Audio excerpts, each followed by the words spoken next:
बघा, आज आपला ऍडव्हान्स एक्सेलचा पुढचा टॉपिक, त्याच्यामध्ये आपण शिकणार आहे डेटा व्हॅलिडेशन.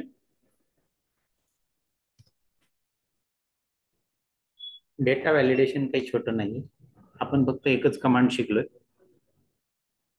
आहे ना. त्याच्यामध्ये बऱ्याच ऑप्शन्स आहे, whole number, decimal, date, time, custom validation, drop down list, input message, error message हे बघितलंय, परंतु त्याच्यामध्ये काही आयकॉन्स आपण बघितले नाही, जे स्टॉप, वॉर्निंग, इन्फॉर्मेशन याच्याबद्दलची माहिती आजच्या भागामध्ये आपण बघणार आहे. त्याच्यासाठी मी सुरू करतो एक्सेल कडे जातोय.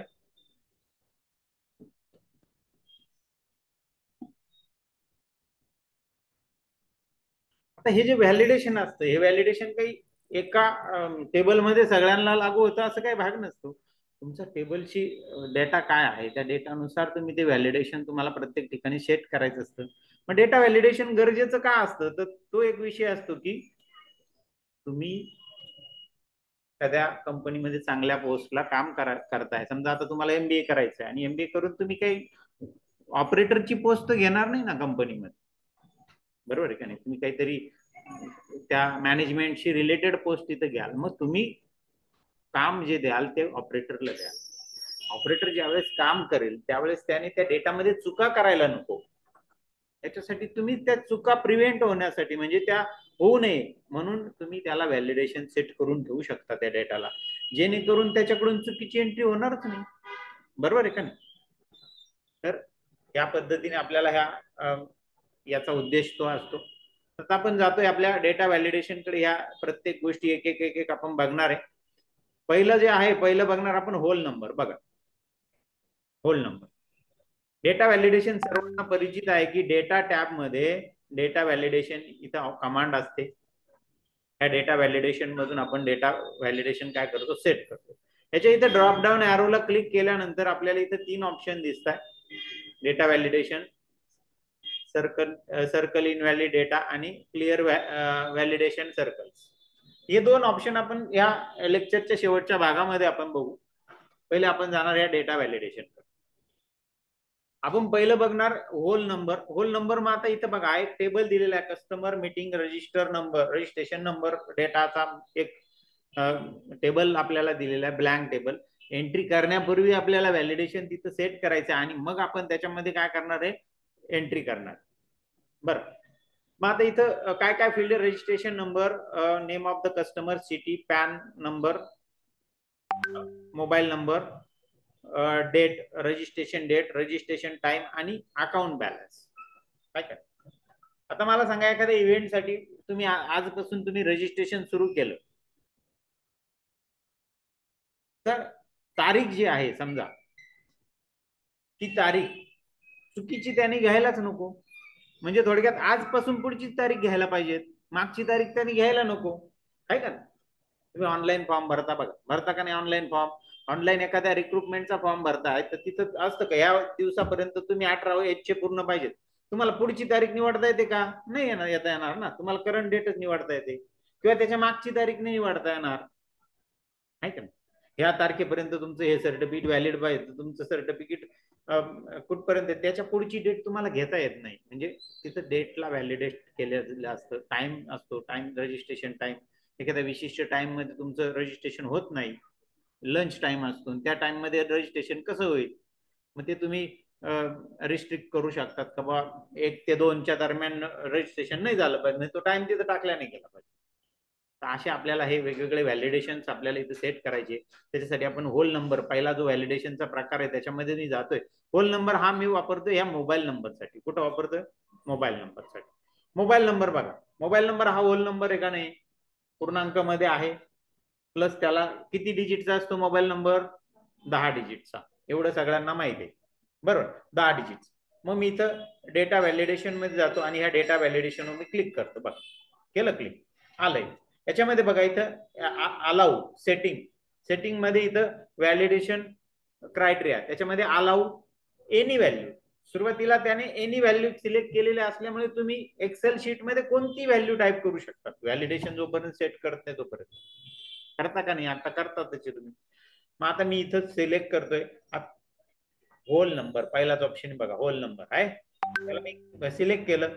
होल नंबर सिलेक्ट केल्यानंतर खाली त्याच्याशी रिलेटेड आपल्याला माहिती आली, इथं आली डेटा. डेटामध्ये बघा वेगवेगळे ऑप्शन्स आहे. मी याच्यावर क्लिक करतो. याच्यात between, not between, equal to, not equal to, greater than, less than. तुम्ही काय सेट कराल बरं? तुम्हाला काय वाटतं, काय डोक्यात घ्याल तुम्ही? कुठून तर कुठपर्यंत नंबर टाईप झाला म्हणजे मग तो मोबाईल नंबर हा व्हॅलिड असेल. 10 डिजिटचा नंबर आहे का नाही? मग 0 पासून कसं टाईप करणार? 0 नंबर टाईप केला हा मोबाईल नंबर असेल का? 98 नंबर टाईप केला हा मोबाईल नंबर असेल का? नाही. 98 टाईप केला तर त्यांनी घ्यायलाच नको ना, बरोबर आहे का नाही? हे थोडक्यामध्ये 111 असे 10 वन तुम्ही टाईप करायचे. तिथून पासून पुढे, याच्यापासून पुढेच नंबर असणार आहे मोबाईल नंबर. त्याच्या मागे असेल का? आणि कुठपर्यंत? 10-9. किती? 10-9 पर्यंत. त्याच्या पुढे नंबर असेल का? एक. बरोबर. मग मी इथं याच्यात मला सिलेक्ट करायचंय बिटवीन. बघा पहिलाच ऑप्शन मी सिलेक्ट करतो, त्याच्यामध्ये बिटवीन. तुम्ही कोणताही याच्यातून घेऊ शकता, तुम्हाला व्हॅलिडेशन कसं सेट करायचं ते ठरवायचं. बिटवीन घेतलं. मग आता त्यांनी सांगितलं बघा मिनिमम आणि मॅक्झिमम. इथं 2 ऑप्शन दाखवले, एक मिनिमम दाखवला आणि एक मॅक्झिमम दाखवला. मग मिनिमम मध्ये मी 10 वेळेस 1 टाईप करतोय बघा. 1 2 3 4 5 6 7 8 9 10 झाले 1 टाईप. आणि मॅक्झिमम मध्ये मी काय करतो, 10 वेळेस 9 टाईप करतो. 1 2 3 4 5 6 7 8 9 10. ओके झालं. आणि इथं मी ओके म्हणतो. जसे ओके म्हटलं, मी मोबाईल नंबरच्या फील्डमध्ये एंट्रीला आलो, 787 टाईप केलं तर तो आपल्याला एरर द्या. बरोबर. त्या बिटवीन त्या मधला नंबर आला तरच तो आपल्याला बघा व्हॅलिड मी नंबर जर टाईप इथं रिट्राय म्हणतो मी 9822678534 हा व्हॅलिड नंबर एंटर केला, त्याने तो ऍक्सेप्ट केला. त्याला त्याने घेतलं का? काही प्रॉब्लेम दाखवला का? नाही दाखवला. पण त्याच्या आतला नंबर जर टाईप झाला तर तो काय करतो, आपल्याला एरर दाखवतो. तुम्ही एखादा एक्स्ट्रा जरी टाईप केला बघा, एक 11 डिजिटचा दाखवलं की म्हणजे चुकीची एंट्री तो घेणार नाही. चुकीची एंट्री म्हणजे काय? 10 डिजिटच्या नंबर पेक्षा कमी डिजिटचा नंबर घेणार नाही, हे लक्षात घ्या. बरोबर. इथं तो मेसेज दाखवतो, तो value doesn't match the data validation restriction defined for this cell, असं आपल्याला एरर दाखवला. आणि तिथं ऑप्शन दाखवले रिट्राय, कॅन्सल आणि हेल्प. रिट्राय म्हटल्यावर परत ट्राय करतो म्हणजे तो एडिटिंगला जातो. बघा एडिटिंगला गेला, मग मी इथून एक डिजिट डिलीट केला, एंटर दिला का त्याने तो ऍक्सेप्ट केला. पण इथं याच्यामध्ये हा कॅन्सल जे बटन आहे, हे कॅन्सल बटन काय काम करतं, तो जो डाटा एंट्री केली ती डिलीट करतं डायरेक्टली. बघा म्हणजे आपल्याला एडिटिंगला दिली का ती नाही, समज.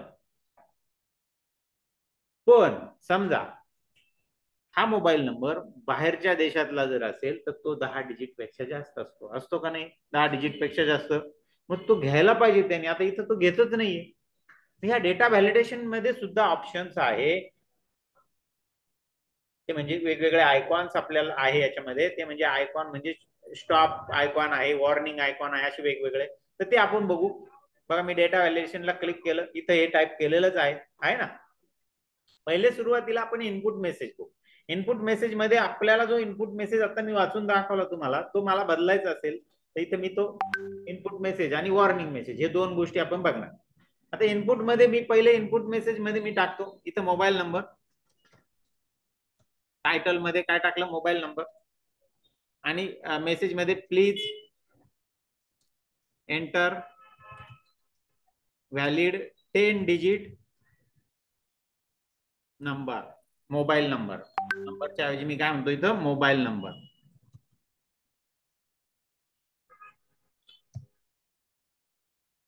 ओके. जसंही मी ओके केलं तसं इथे इनपुट मेसेज तुम्हाला त्या स्क्रीनवर दिसायला, म्हणजे ज्या ऍड्रेसला किंवा सेल रेंजला तुम्ही हे सेट केलंय त्या रेंजमध्ये मेसेज तिथंच दिसायला लागला. बरोबर. पण तो हा मेसेज इथं अडचणीचा होतो, बरोबर आहे का नाही? दुसऱ्या सेलमध्ये येतो का बघा बरं? नाही येते. या सेलमध्ये तो अडचणीचा होतोय, म्हणून आपण काय करू, त्याला आपण पुढे शिफ्ट करू. मग मी पुन्हा डेटा व्हॅलिडेशन कडे जातो. इथं हा मोबाईल नंबर इथं आपण एरर मेसेजला घेऊ. कुठं घ्यायचा? एरर मेसेजला. मग मी इनपुट मेसेज मधून हा कट करतो इथून. आणि एरर अलर्टला मी काय करतो, टायटल मध्ये मोबाईल नंबर आणि इनपुट मेसेज मधला जो काही मेसेज आहे तो एरर अलर्ट मध्ये मी एरर मेसेज मध्ये तो टाईप करतो आणि ओके म्हणतो. जसंही मी इथं आलो, आता मला तो दिसणार नाही, पण मी जर चुकी केली तर मला तो मेसेज तिथं दिसणार. वरती टायटलला आलं बघा, मोबाईल नंबर आहे ना, आणि खाली please enter valid 10 digit mobile number, म्हणजे आपण जो टाईप केलेला मेसेज आहे तो मेसेज तिथं आहे. बरोबर आहे का नाही? समज. आता मी रिट्राय म्हटलं तर परत ट्राय करेल. आता आपल्याला बघायचं हे आहे की त्याने जर असा काही नंबर आला, आता इथं कोणताही ऍक्सेप्ट करण्यासाठी कोणताही ऑप्शन इथं ह्या डायलॉग बॉक्स मध्ये नाही, एरर मेसेजच्या डायलॉग बॉक्स मध्ये नाही. पण जर एखादा नंबर आपल्याला वाटलं नाही हा बरोबर आहे, हा बाहेरच्या देशाचा नंबर आहे, तर तो त्याने ऍक्सेप्ट करायला पाहिजेत ना, बरोबर. मग तसा मेसेज तिथं आला पाहिजे, तिथं ऑप्शन्स आला पाहिजेत. जाऊ आपण आपल्या व्हॅलिडेशन कडे, पुन्हा मी त्याला सेट करतो, सिलेक्ट करतो, सिलेक्ट करून डेटा व्हॅलिडेशन वर जातो. बघा या ठिकाणी स्टाईल म्हणून ऑप्शन आहे का, स्टाईल मध्ये सध्या काय स्टॉप, म्हणजे तो काय करतो, जर एरर आला तर डायरेक्ट स्टॉप आहे तिथं, तिथं परत एडिटिंग नाही किंवा ऍक्सेप्ट काहीच नाही. मग त्याच्यात काय काय ऑप्शन आहे, या ड्रॉप डाऊन एरोला क्लिक करू आपण, तिथं आहे वॉर्निंग. हा वॉर्निंग ऑप्शन काय करेल, तुम्हाला फक्त वॉर्निंग देईल. काय देईल, वॉर्निंग. पण डेटा स्वीकारायला सुद्धा तुम्हाला त्याच्यात ऑप्शन ठेवी. मग मी इथं वॉर्निंग घेतलं, बघा हा इथं आयकॉन बदलला, ओके म्हटलं. आता बघा मी या ठिकाणी मी एक टाईप करतो 245 हा बाहेरच्या देशातला नंबर आहे, हा मी इथं टाईप केला, एंटर दिलं. त्याने बघा आता मेसेज बदलला, बघा मेसेज नाही बदलला, मेसेज तोच आहे, टायटल तेच आहे, मेसेज तेच आहे, एरर मेसेज, फक्त आता इथं कंटिन्यू, यस, नो आणि कॅन्सल आलं. म्हणजे हा असाच ठेवायचा का, यस म्हटलं तर तो स्वीकारेल आणि एंट्री तिथं काय करेल, ऍक्सेप्ट करेल.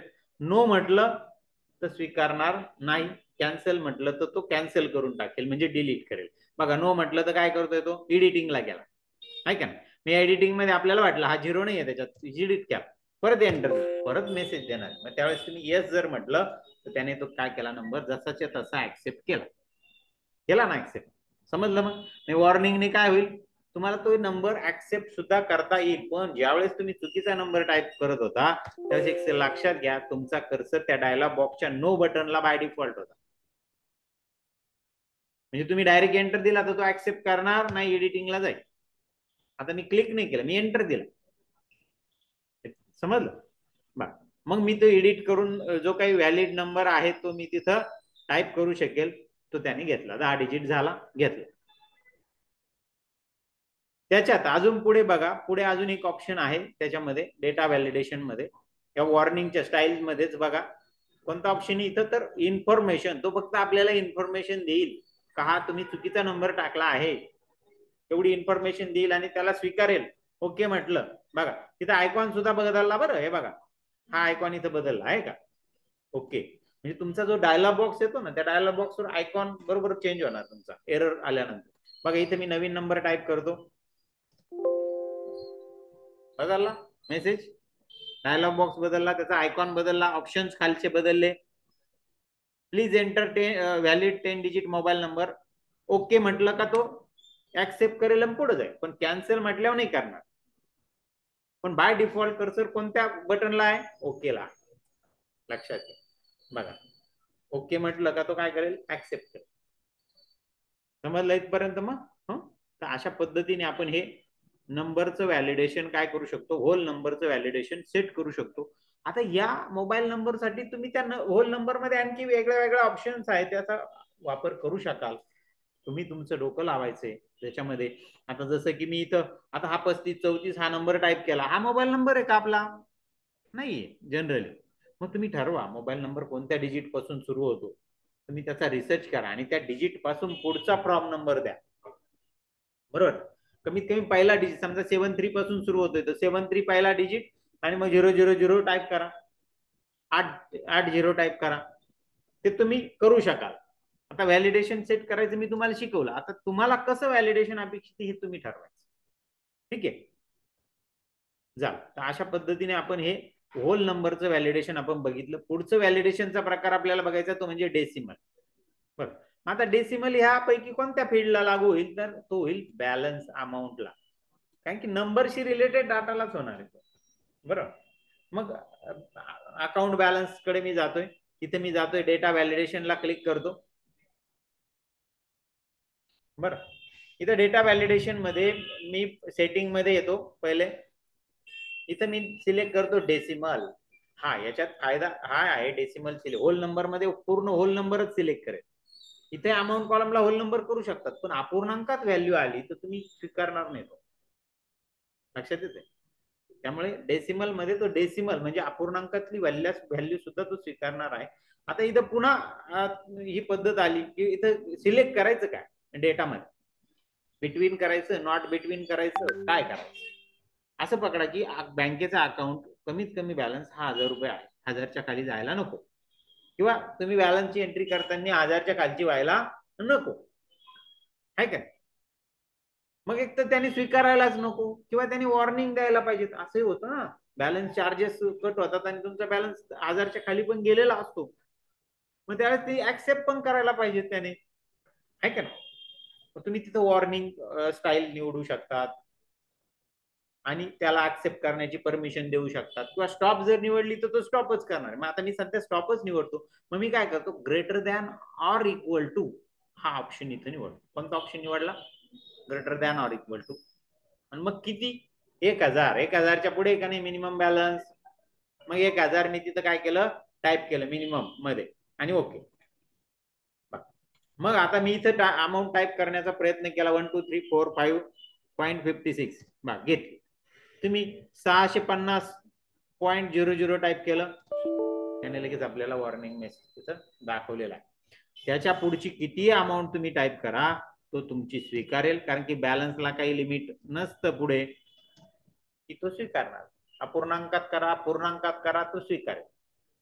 आता हे बॅलन्स अमाऊंट बॅलन्स ही जी आहे, हे फील्ड तुम्ही काय करू शकतात, पाहिजे तसं सेट. बरं, नुसतं ह्या डाटालाच उपयोग होणार आहे का, अनेक डेटामध्ये तुम्हाला अमाऊंट येणार आहे, अनेक डेटामध्ये तुम्हाला डेसिमल अमाऊंट येणार आहे. तिथे एक लिमिट असणार आहे, त्या लिमिटच्या बाहेर यायला नाही पाहिजे, किंवा या इथून तर इथपर्यंतच पाहिजे, असं तुम्हाला तिथं सेटिंग करता येणार.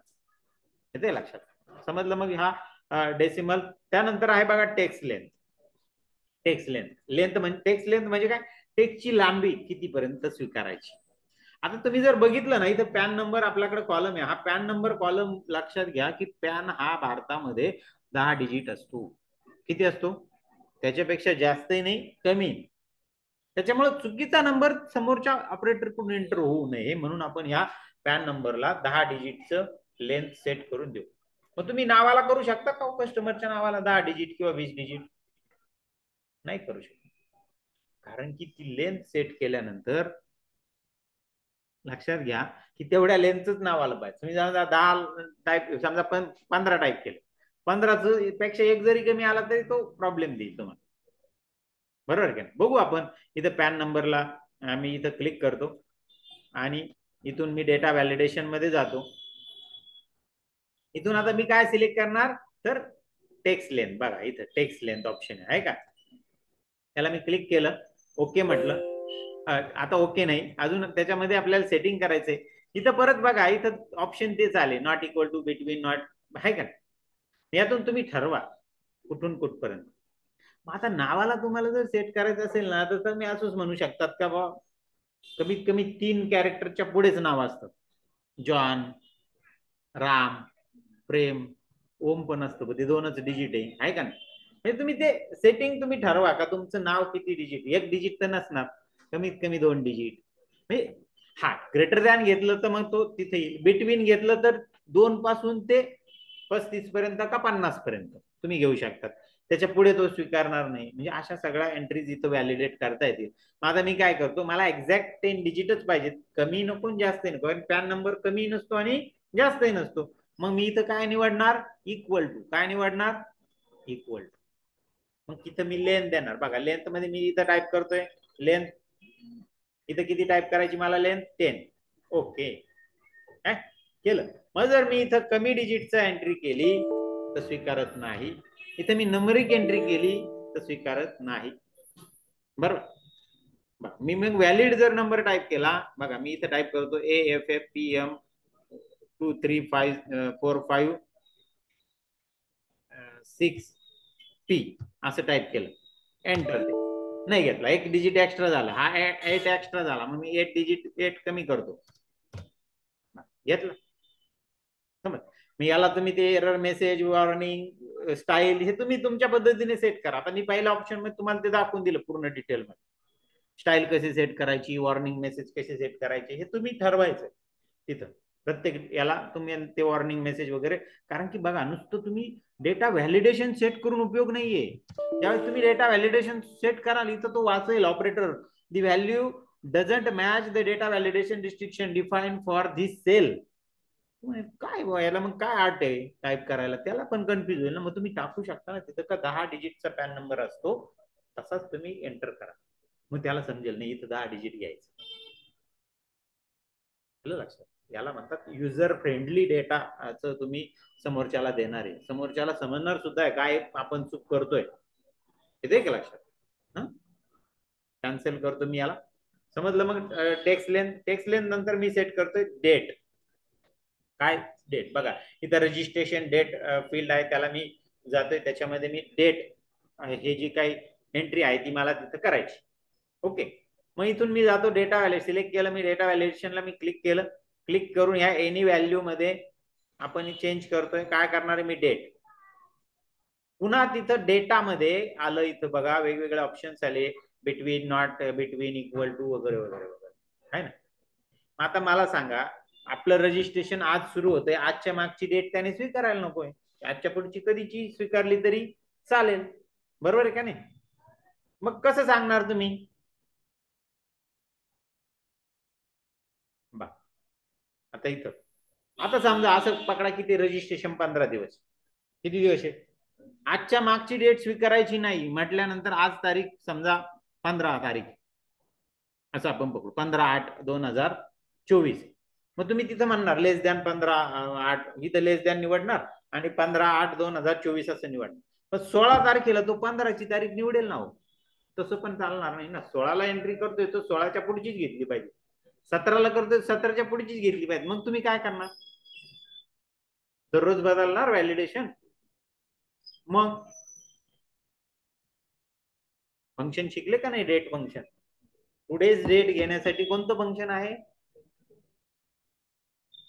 नाऊ आणि टुडे, अशा दोन फंक्शन आहे. नाऊने डेट आणि टाइम घेतो आणि टुडेने काय घेतो. मग ते फंक्शन आपण इथं वापरू ना. इथं ग्रेटर दॅन म्हणू, ग्रेटर दॅन इक्वल टू म्हणतो मी इथं पहिले, करंट डेट आजच्या तारखेपासून, आजची किती मला माहित नाही, जी आहे ती, उद्या गेलं तर उद्याच्या पासून पुढे, अशा पद्धतीने आहे ना. मग इथं मी काय म्हणणार, इक्वल टू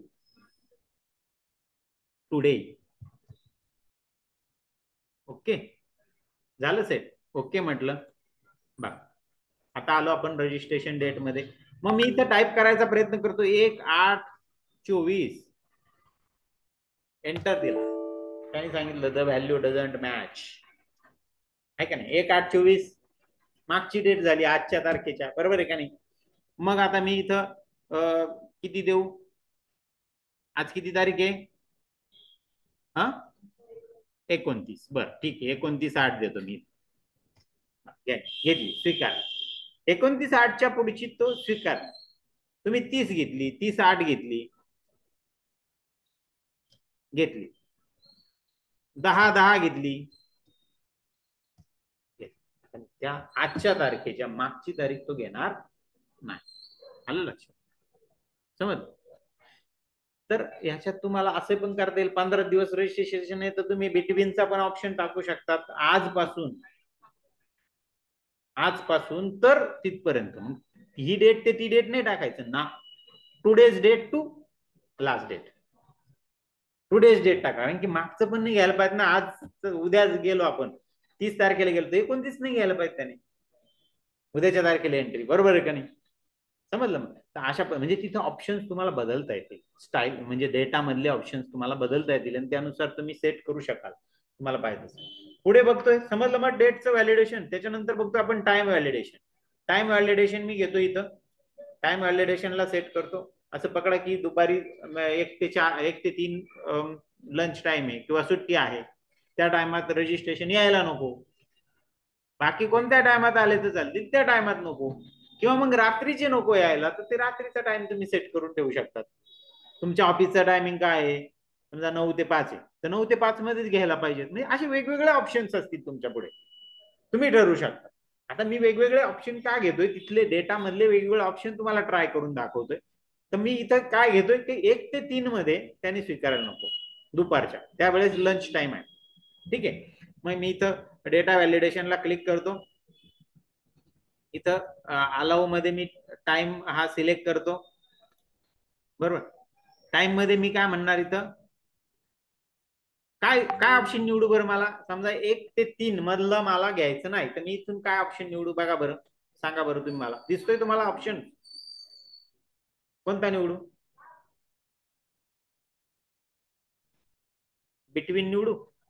मग हा, बरोबर, नॉट बिटवीन. बघा, नॉट बिटवीन ऑप्शन तो मी निवडला. स्टार्ट टाइम, आता आपला जो टाइम असतो ना, तो 24 आवर्स मध्ये असतो. कॉम्प्युटरला 24 आवर्स टाइम समजतो, म्हणजे 1 वाजला हे त्याला 13 वाजले असं सांगावं लागतं. बरोबर, समजतंय? 24 तासापर्यंत तो असतो. मग आता 1 ते 3 म्हणजेच 13 ते 15.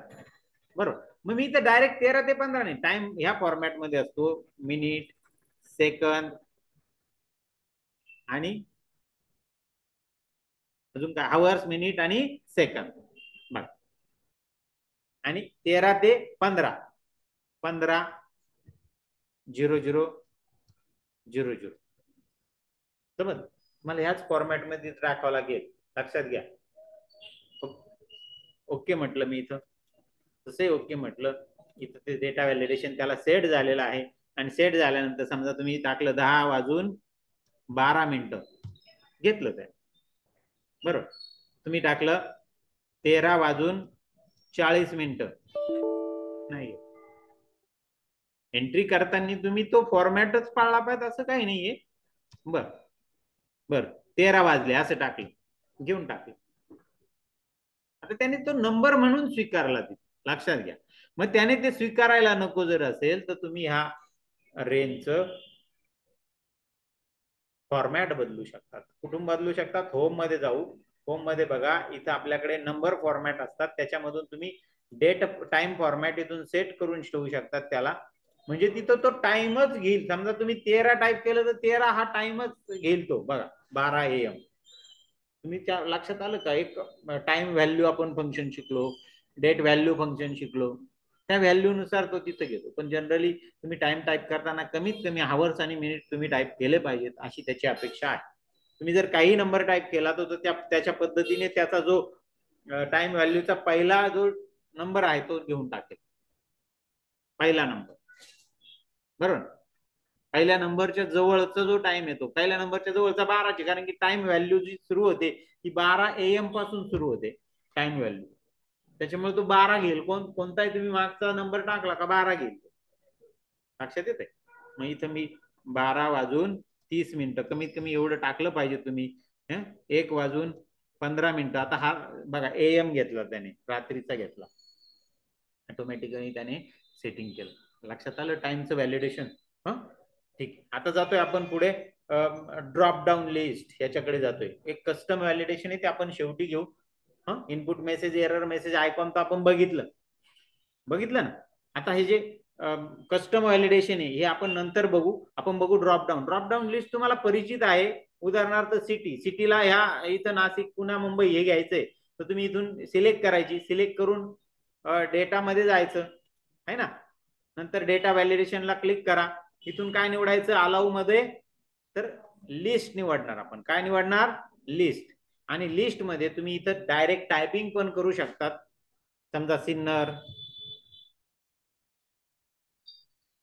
Comma Nashik, comma Pune, comma Mumbai, असं टायपिंग करून सुद्धा ओके म्हणू शकतात. आणि त्या 3-4 सिटींची इथं लिस्ट आपल्याला मिळेल, आहे ना.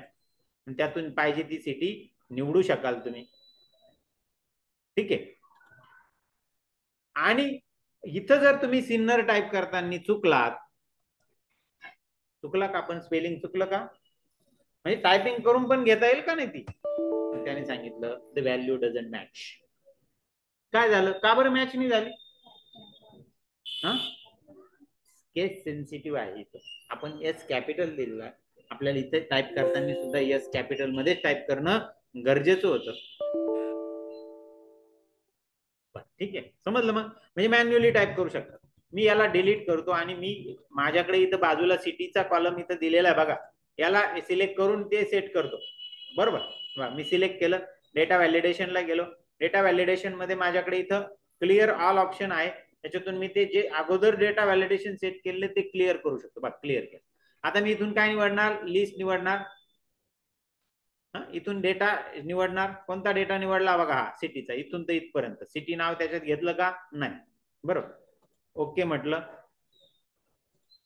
झालं. बघा आता या ठिकाणी माझ्याकडे इथं आलं सिटी, मुंबई, पुणा, आहे का.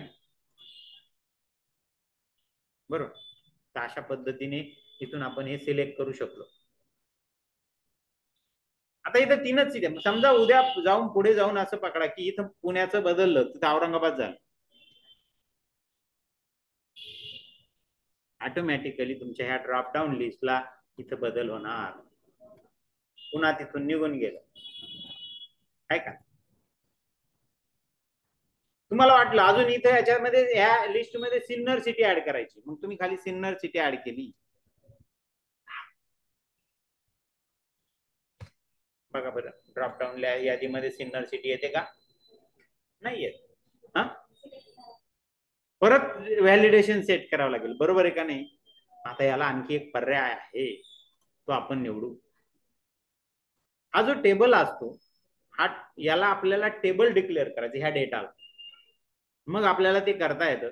उदाहरणार्थ मी समजा असं सिन्नर सध्या मी डिलीट करतो इथून. ओके, मी सिटीचा पूर्ण डाटा मी सिलेक्ट केला आणि सिलेक्ट करून मी काय म्हटलं इथं, टेबल, कंट्रोल टी कमांड आहे त्याच्यासाठी. काय, कंट्रोल टी,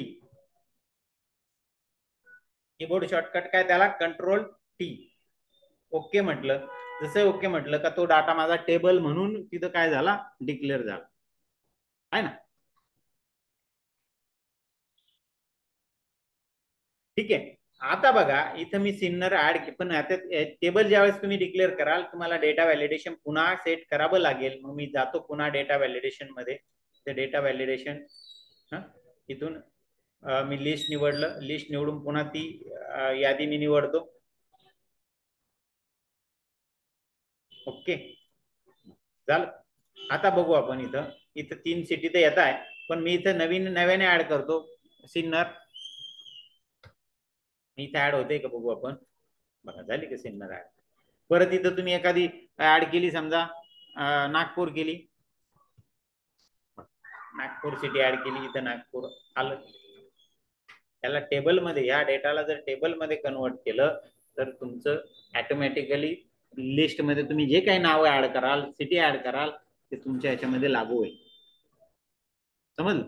अशा पद्धतीने तुम्ही हे डेटा व्हॅलिडेशन करू शकता. आणि आता शेवटचं डेटा व्हॅलिडेशन ते म्हणजे कस्टम व्हॅलिडेशन. कस्टम, तिथं म्हटलंय प्रिव्हेंट डुप्लिकेट्स. उदाहरणार्थ इथं रजिस्ट्रेशन नंबर, मला सांगा बरं, तुमचा रोल नंबर म्हणा किंवा तुमचा सीट नंबर म्हणा, हा कधी डुप्लिकेट असतो का, सारखा असतो का दोन जणांचा. तसंच रजिस्ट्रेशन नंबर हा सारखा असेल का कोणाचा, नाही. मग त्याने याच्यामध्ये रजिस्ट्रेशन नंबर मध्ये डुप्लिकेट व्हॅल्यू घ्यायला नको. काय करायला नको, डुप्लिकेट व्हॅल्यू स्वीकारायला नको. मग आता याला काय करणार तुम्ही, तर याच्यामध्ये आपल्याकडे या डेटा व्हॅलिडेशन मध्ये आपल्याकडे इथं कस्टम व्हॅलिडेशन म्हणून ऑप्शन आहे बघा. याला आपल्याला सेटिंग करावं लागेल. परंतु हा सेट करताना आपण काय रूल द्यायचा, ते आपण पहिले सेट करू. त्याला काहीतरी सांगावं लागेल ना, का या अटीनुसार तू इथं घे, बरोबर ना, बरोबर का. आता उदाहरणार्थ या रजिस्ट्रेशन मध्ये 101 नंबर दोनदा टाईप झाला, तर असं कोणतं फंक्शन आहे का तिथं तो 2 वेळेस टाईप झाला हे सांगेल, सांगा बरं.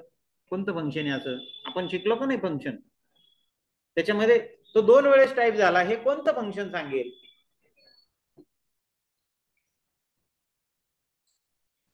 ते फंक्शन आहे काउंट इफ. कोणतं फंक्शन आहे, काउंट इफ. आठवतं का काउंट इफ. हा बघा कसं आहे ते इक्वल टू, मी तुम्हाला करून दाखवतो ते. काउंट इफ टॅब मारला, तो सांगतो आपल्याला रेंज द्या. मग मी रेंज कोणती देणार, ही देणार. मी तुम्हाला ते काउंट इफ करून दाखवतोय. मी फॉर्म्युला अजून कस्टम व्हॅलिडेशन सेट करत नाहीये, मी फक्त काउंट इफचा उपयोग दाखवतोय. कॉमा, मग मी याच्यातली क्रायटेरिया मला इथं सेट करायचा. काय काय सेट करायचा क्रायटेरिया? तुम्ही पहिली सेल सेट करणार. कोणती सेल करणार? पहिली. याच्यात जे टाईप होईल तो माझा क्रायटेरिया असेल. कंस कंप्लीट करतो आणि एंटर देतो. बघा इथं काय आला, आता सध्या 0 आलं. मी इथं जसं 101 टाईप केलं, इथे एक त्याने काउंट केलं. 101 किती आला? 1. बरोबर. इथे मी 102 टाईप करतो, किती आला तो? एकच राहिला. बरोबर. इथे मी पुन्हा 101 टाईप करतो, किती आलं तिथं? म्हणजे त्याने 2 झाला का 1 असेपर्यंतच स्वीकारायचं, 2 झाला का त्याने स्वीकारायचं नाही. असं आपल्याला व्हॅलिडेशन सेट करायचं. बरोबर. आलं लक्षात? मग म्हणजे व्हॅलिडेशन मध्ये आपण काय सेट करणार होता? काउंट इफचा वापर करणार. बरोबर. इथे मी याला पुन्हा या रेंजला मी सिलेक्ट करतो. सिलेक्ट करून कुठे जातो? या डेटा व्हॅलिडेशन कडे जातो. इथं इथे मी काय निवडणार आता? कस्टम. कोणतं व्हॅलिडेशन निवडतोय? कस्टम. कस्टम मध्ये बघा इथे मी फॉर्म्युला, त्यांनी सांगितलं फॉर्म्युला द्या. इथं मग इथे मी फॉर्म्युला देतोय. कोणता formula? Equal to count if कंसात ही रेंज, ही रेंज. मग इथं मी ॲरोला क्लिक करतो, ही रेंज मी सिलेक्ट करतो, पुन्हा ॲरोला क्लिक करतो, कॉमा. आता ती रेंज जी आहे ती फिक्स करून टाका. जनरली नाही केली तरी प्रॉब्लेम नाही, पण करून टाका. फिक्स करण्याचं कधी लक्षात ठेवायचं. कॉमा, आणि पहिली सेल मी माझा क्रायटेरिया सेट करणार. पहिली सेल ही माझा काय असणार? क्रायटेरिया सेट असणार. कंस कंप्लीट. एवढं एवढं होऊन भागणार नाहीये. याला पुढे आपल्याला म्हणायला गेले इक्वल टू 1. तो जोपर्यंत काउंट 1 आहे त्याच व्हॅल्यू तिथं ऍक्सेप्ट कर. त्याची तो ऑटोमॅटिक त्यातल्या व्हॅल्यू शोधणार आहे डबल. बरोबर. आपण काउंट इफला बघा, आठवा तुम्ही, काउंट इफला आपण जे क्रायटेरिया सेट करत होतो तो सेम कॉलम मधला कधी केला का सेट? तो बाजूच्या कॉलम मधला केला, दुसरीकडे कुठेतरी तो टाईप केला, किंवा दुसरीकडे कुठेतरी तो आपण डायरेक्ट तिथं टाईप केला. बरोबर आहे का नाही? इथं आपण त्याच रेंज मधला घेतला. क्रायटेरिया सुद्धा कुठला घेतला? त्याच रेंज मधला. हा याच्यातला फरक. बरं. इक्वल टू 1 म्हणजे समजा 101 दोनदा टाईप झाला ना, तर तो लगेच त्याचा काउंट वाढेल ना 101 चा. तो स्वीकारणारच नाही तिथं. ओके. आता मी हिला ओके देतो. ओके दिलं. आता मी इथं गेलो, 104 टाईप केला, घेतला. बरोबर. मग आता 101 परत टाईप करतो, घेतो येतो. तरी पण आपलं काहीतरी चुकलंय याच्यामध्ये, बघून घेऊ आपण. 2 मिनिट.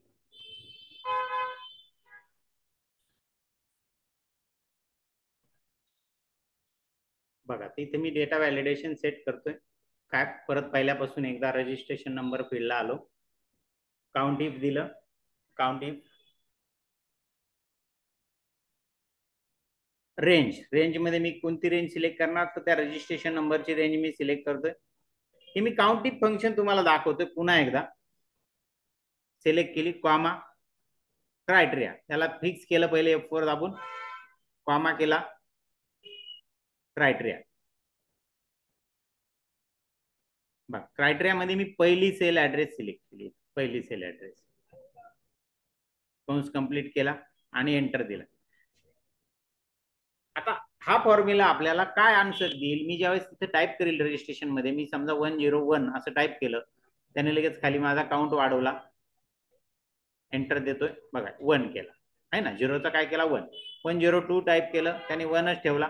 परत 101 टाईप जर मी केला तर त्याने तो काउंट काय केला? वाढवला. काय केला? वाढवला. बरोबर आहे का नाही? मग हाच धागा पकडून आपण तो फॉर्म्युल्यामध्ये तिथं काय करू? टाईप करू. बघा मी डिलीट केलं, डेटा डिलीट करून पुन्हा आता डेटा व्हॅलिडेशन त्या रेंजला मी सेट करतो. सिलेक्ट केलं, सिलेक्ट करून डेटामध्ये जातोय मी. डेटामध्ये डेटा व्हॅलिडेशन, त्यातलं डेटा व्हॅलिडेशन मी सेट केलं.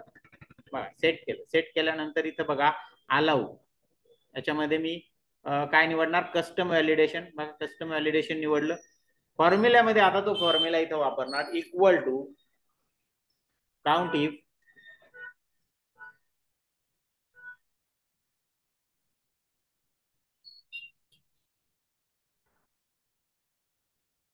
इक्वल टू काउंट इफ कंसामध्ये ती रेंज, रजिस्ट्रेशन नंबरची रेंज मी सिलेक्ट करणार. बघा करतोय मी इथून रजिस्ट्रेशन नंबरची range select. Okay, comma comma देतोय तिथं, पहिले फिक्स केली रेंज, कॉमा, आणि पहिला सेल ऍड्रेस मी तिथे निवडतो, पहिला सेल ऍड्रेस, कंस कंप्लीट करतो. आणि हे काउंट जो काही उत्तर देणार आहे ते 1च्या पुढे नको, इक्वल टू 1च पाहिजे. ओके, म्हणजे तो एकदाच टाईप झालेला पाहिजे तेवढ्या रेंज मध्ये ती व्हॅल्यू. आता बघा मी रजिस्ट्रेशन नंबर मध्ये 101 टाईप करतो, घेतला. 102 टाईप करतो, घेतला. परत 101 टाईप करतो. आता त्याने मला इथं काय केलं, एरर मेसेज दाखवला. दाखवला का एरर मेसेज? रिट्राय म्हटलं, मी पुढचा नंबर टाईप केला तर त्याने काय केलं, घेतला त्याने, पण तो डुप्लिकेट व्हॅल्यू बघा 103 परत टाईप केला, तो डुप्लिकेट व्हॅल्यू तिथं अलाउ करणार नाही. तर अशा पद्धतीने आपण ही कस्टम व्हॅलिडेशन काय करू शकतो, सेट करू शकतो. बघा आपण अशा पद्धतीने कस्टम व्हॅलिडेशन काय केलं, सेट केलं. आता ह्या डेटा टॅब मधला पुढचे जे 2 ऑप्शन आहे ते बघण्याची आता वेळ आलेली आपली. डेटामध्ये या ॲरोवर तुम्ही ज्यावेळेस क्लिक कराल, क्लिक केल्यानंतर या ठिकाणी बघा सर्कल इनव्हॅलिड डेटा हा एक ऑप्शन आहे. त्याला जर मी क्लिक केलं तर जो काही इनव्हॅलिड डेटा, म्हणजे तुम्ही जे डेटा व्हॅलिडेशन सेट केलेला आहे त्या डेटा व्हॅलिडेशनशी रिलेटेड जे काही चुकीचा डाटा, इनव्हॅलिड डेटा एंटर झाला आहे त्या फील्ड, उदाहरणार्थ मोबाईल नंबरला तुम्ही 11110 ते 999 पर्यंत नाही, तर वेगळा डाटा आहे झालेला आहे एंटर, आहे का नाही? तर अशा वेळेस तुम्ही त्याला तो काय करतोय, सर्कल. बघा इथं पुन्हा पुन्हा या लिस्ट मध्येच नाही सिटीच्या, आणि इथं आला. पहिले होता ना, पहिले आपण लिस्ट मध्ये टाकलं होतं, बरोबर ना, समज. मग तुम्ही काय करू शकता, त्या डेटाला एडिट करू शकतात, आणि एडिट करून मग योग्य डेटा जर तिथे इनपुट जर झाला म्हणजे, तर त्याने तो सर्कल काढून टाकला, काढून टाकला का नाही, बरोबर. इथं पुन्हा टाईप केलं, ह्या टेबल मध्ये मी पुन्हा ऍड केला, बघा सर्कल निघून गेलं, गेलं का नाही, बरं. मग असं मला वाटलं की रजिस्ट्रेशन नंबर पहिल्याचा एक बरोबर आहे, पण तिथं सर्कल नको राहायला, तर मग तुम्ही या डेटा व्हॅलिडेशन मधला पुढचा ऑप्शन आहे क्लिअर व्हॅलिडेशन सर्कल, त्याला तुम्ही क्लिक केलं तर ते व्हॅलिडेशन सर्कल जे आहे, आपल्याला माहिती आहे का हे व्हॅलिडेशन सर्कल म्हणजे इथं डाटा आपण बरोबर टाईप केलेला आहे, त्याने ते काय केलं, ते रिमूव्ह करून टाकलं. समजलं? मग अशा पद्धतीने ह्या डेटा व्हॅलिडेशन मधले प्रत्येक ऑप्शन आपण बघितला. आणि डेटा व्हॅलिडेशन तसं पाहायला गेलं तर खूप वास्ट आहे, लक्षात घ्या, बरोबर आहे का नाही? आतापर्यंत फक्त आपण लिस्ट बघत होतो, आहे का नाही? तेवढ्यातच तुम्ही खुश होते. आता बघितलं तुम्ही की भरपूर मोठं डेटा व्हॅलिडेशन आहे. तुम्ही कोणत्याही फील्डला कोणताही डेटा व्हॅलिडेट, आणि तुम्ही ठरवा, तुम्ही ठरवू शकता, तुम्ही स्वतःचा रूल बनवू शकता, कस्टम व्हॅलिडेशन सुद्धा तुम्हाला सेट करता येतं. ठीक आहे, अशा पद्धतीने ही फाईल मी सेव्ह करतोय. ब्राउज माझ्या डॉक्युमेंट फोल्डर मध्ये मी घेतोय. प्रत्येक वेळेस मी तुम्हाला सांगतोय तुमचं नाव आणि तुमचं जे काही प्रॅक्टिकल नंबर आहे त्याने तो सेव्ह करायचा आहे.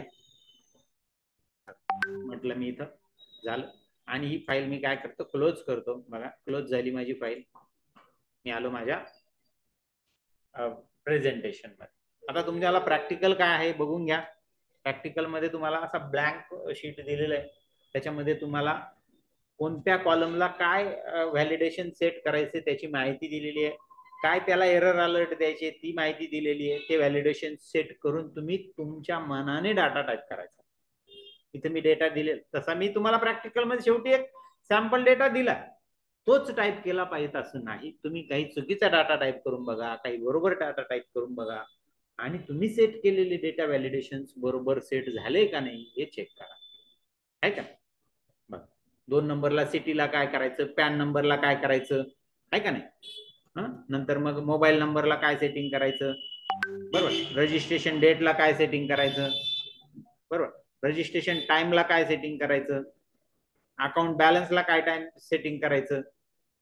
तर हे सगळं तुम्हाला दिले आणि सगळ्यात शेवटी सॅम्पल डेटा मी तुम्हाला दिलेला आहे. हा सॅम्पल डेटा असाच टाईप तुम्ही केला पाहिजे असं अपेक्षित नाही, तुम्ही यात बदल केला पाहिजे.